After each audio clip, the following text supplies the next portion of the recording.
የሩበን አሞሪም ማንቸስተር ዩናይትድ ወደ ጥሩ ብቃቱ እየተመለሰ ያለ ይመስላል። ባለፉት 2 ሳምንታቶች ውስጥ ጥሩ ብቃታቸውን አሳይተዋል። በዩሮፓ ሊግ ማለፍ ችለዋል። ኢፕስዊች ታውንን ማሸነፍ ችለዋል። ከዛ ውጭ ደግሞ በፕሪሚየር ሊጉ አርሰናል ጋር በኦልድ ትራፎርድ አቻ፣ ትናንት ደግሞ ከሜዳቸው ውጭ በኪንግ ፓወር 3-0 ማሸነፍ ችለዋል። በኪንግ ፓወሩ ጨዋታ ላይ የተለያዩ ነገሮችን አይተናል። በተለይ የታዳጊው ተጫዋች የሆነው የሃሪ አማስ ገና 18 ዓመት ሞልቶታል። ትናንት ልደቱ ነበር። ሩበን አሞሪም ለልደቱ ስጦታ ብለው ትናንት ለመጀመሪያ ጊዜ ለማንቸስተር ዩናይትድ በእንግሊዝ ፕሪሚየር ሊግ የመጀመሪያውን ጨዋታ ጀምሯል። አይደን ሄቨን ትናንት ቋሚ ሆኖ ለመጀመሪያ ጊዜ ለማንቸስተር ዩናይትድ ተጫውቷል።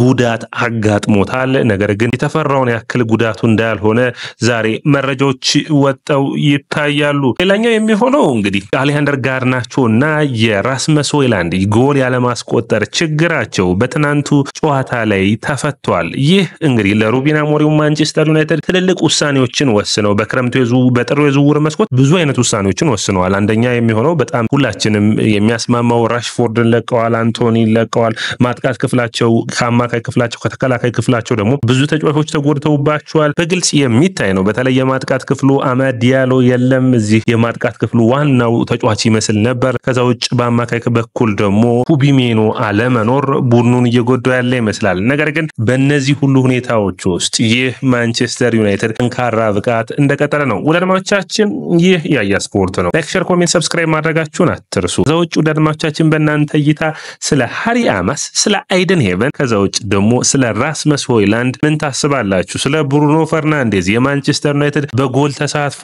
10ኛው ተጫዋች ሆኖ ተመዝግቧል።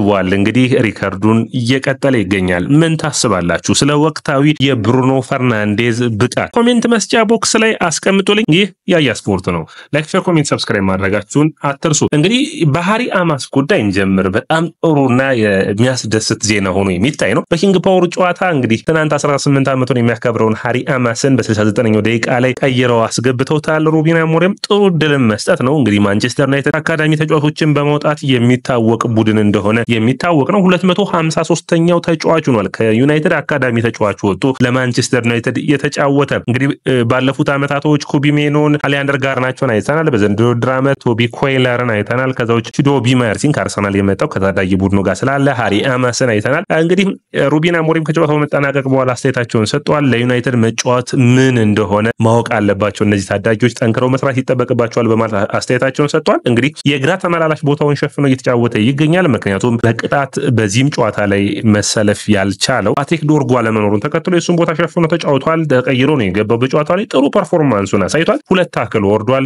ሁለቱንም ታክል ማሸነፍ ችሏል። የአየር ላይ ኳሶችን 100% ማሸነፍ ችሏል። ወደፊት ማጥቃቱ ላይ ኤሪክ ቴን ሃግም የመሰከሩለት ድንቅ ተጫዋች እንደሆነ የሚታወስ ነው። መከላከሉ ላይ ነው ትንሽ እንደ ችግር ከአካላዊ ብቃቱ ጋር ኤሪክ ቴን ሃግ ሲወቅሱት የነበሩት። በውድድር ዓመቱ መጀመሪያ ላይ ሞሐመድ ሳላህን በቅድመ ውድድር ጨዋታዎች ላይ ለማቆም ማንቸስተር ዩናይትድ እና ሊቨርፑል በተገናኙበት ጨዋታ ጥረቶችን ሲያደርግ ይታይ ነበር። ጥሩ ፐርፎርማንሱን እያሳየ ይገኛል። ይህን ተጫዋች እንግዲህ ማንቸስተር ዩናይትዶች ከዋትፎርድ ነው ያስፈረሙት በታዳጊነቱ። በ16 ዓመቱ ጥሩ ብቃቱን እያሳየ ይገኛል። ለታዳጊ ቡድኑ ከ18 ዓመት በታችና ከ21 ዓመት በታች ቡድኑ 21 ጊዜ ተጫውቶ 4 አሲስቶችን ማድረግ ችሏል።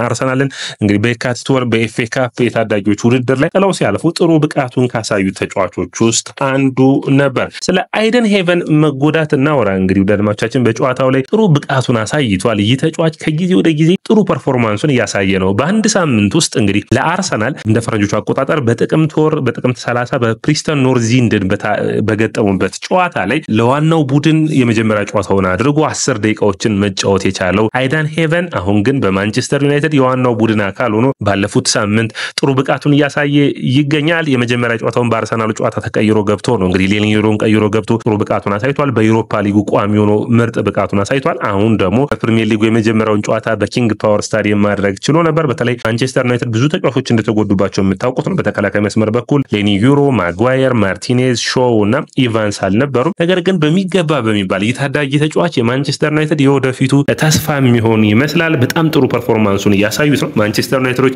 ከአርሰናል የሰረቁት ወይም የዘረፉት ነው ማለት የሚቻል በ1.5 ሚሊዮን ፓውንድ ነው ያመጡት። ኢቭን ቢከስሩ እንኳን ይህንን ተጫዋች በ10 ሚሊዮን ፓውንድ እና ከዛ በላይ በሚቀጥሉት ዓመታቶች ውስጥ መሸጥ የሚችል ማንቸስተር ዩናይትድ የተከላካይ መስመርን በጥሩ ፐርፎርማንስ ማሳደግ የሚችል ነው።